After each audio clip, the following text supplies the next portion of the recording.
Steve, welcome. And I'd like to start with something that the last panel touched on. I'd really like your thoughts on it. When we look at what patients are paying when they go to their local pharmacy to fill their prescription, who decides that? How exactly is that price set?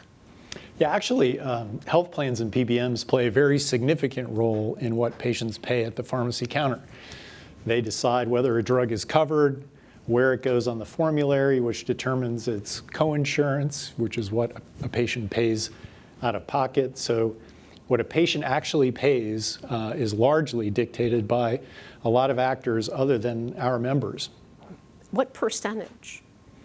Well, I think every patient actually has their out-of-pocket costs determined by those actors. But let me just step back and talk a little bit about how the marketplace is operating today. We have a situation today where pharmaceutical spending in aggregate is about 14% of overall healthcare spending, and it's expected to stay that way for the next 10 years. So despite the fact that we're expecting waves of innovation to occur, lots of medical progress in the next 10 years, drug spending is expected to be pretty flat. And the last year that drug prices were measured in 2021, our prices rose by 1%. So after rebates and discounts that our companies negotiate with PBMs and health plans, drug prices grew by 1%. At the same time, these rebates and discounts that were mentioned by the previous panel have grown exponentially. So in the last year, they've grown to about $240 billion. Now, some of that is government mandated rebates in the context of the Medicaid program, but the lion's share of that are rebates and discounts that are negotiated between our members and PBMs and health plans.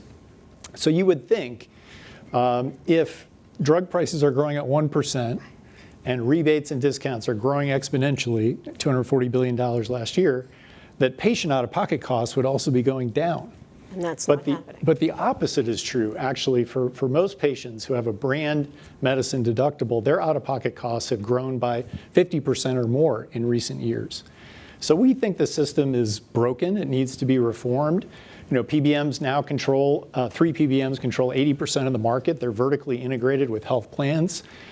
They do play a role in restraining costs, but there's very little evidence that the fruits of their efforts are actually translating into lower costs for consumers. And we think their business practices, as they've consolidated, are increasingly causing patients to pay more than they should for their medicine. And in our view, their business model is sort of rife with conflicts, and some of the previous panel got into that. But their fees are tied to the list price of the medicine, which has had a hydraulic effect on list price. They actually prefer higher priced, higher rebate medicines. So oftentimes our members have introduced lower cost insulins, for example, and they have a very hard time getting on formulary because PBMs and plans tend to prefer those higher priced, higher rebated medicines.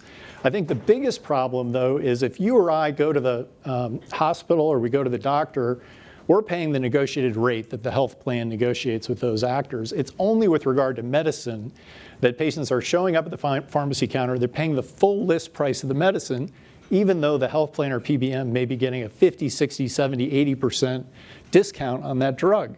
So it's crazy. It's crazy for a patient to pay, again, more than the health plan paid for the medicine. They also own their own pharmacies. They can steer their patients to their own pharmacies, even if it's less convenient for the patient. I could go on, but the issue is lots of conflict in that business model that we think force patients to pay more than they should. Well, let's talk about the Inflation Reduction Act then. Supposed to bring down prices, but I understand the biopharmaceutical industry is very concerned that it is failing, actually, to address patient affordability at the pharmacy counter. So could you explain that? Yeah, I think in general, our view is that the IRA does a poor job of balancing continued incentives for innovation with lowering costs for patients at the pharmacy counter. There was one reform that's sort of a silver lining in the IRA that was mentioned on the previous panel, that there is a $2,000 cap on out-of-pocket costs for seniors in the Part D program. We supported that reform. Seniors, in addition, will be able to smooth their costs across the calendar year, so they'll know what their drug costs are month over month, and they won't necessarily have a large drug expenditure at the beginning of the year when they're trying to meet their deductible. Those are steps in the right direction. The problem is that it only helps about 10% of Medicare beneficiaries that have extraordinarily high drug costs. That means 90% of beneficiaries, it's debatable how much their out-of-pocket costs at the pharmacy counter are actually going to be lowered. So we think there needs to be specific reforms aimed at lowering out-of-pocket costs for those 90%. And some of the things that we've advocated for, which we alluded to previously, are, one, those rebates and discounts. My son has type 1 diabetes. I'm really close to the insulin market. To me, it makes very little sense for somebody to show up at the pharmacy counter, pay the full list price of insulin, even though there's 3 companies in that space. They negotiate fiercely with PBMs and plans. Rebates and discounts can be 50, 60, 70, 80%. So again, the plan is getting a massive discount on the drug, but the patient is paying the full list price. Can we mandate that it be passed on? Yeah, absolutely. There's legislation being considered in the Congress that would require some portion of those rebate dollars to flow through to patients, so they see the fruits of the benefits of those negotiations that occur in the marketplace. Other things that we could do: you can de-link the way PBMs are paid. They shouldn't be paid based on the list price of the medicine. They should be paid on a fair market value for the services that they're providing. So that removes that incentive to push the higher cost. Yeah, exactly. It sort of addresses a misaligned incentive that I mentioned before, where they actually prefer higher priced, higher rebated medicines. One of our members just introduced a biosimilar, Amgen, with 2 prices. One at a modest discount to the originator product, and one with a very significant discount to the product. And why did they do that? Well, because it's very difficult today to get on formulary with a modest discount, or with a deeper discount. They prefer the higher price. And that, to me, that just shows what an Alice in Wonderland system that we have today, that actually the lower priced drug has a harder time getting on formulary than the other. So the system is broken.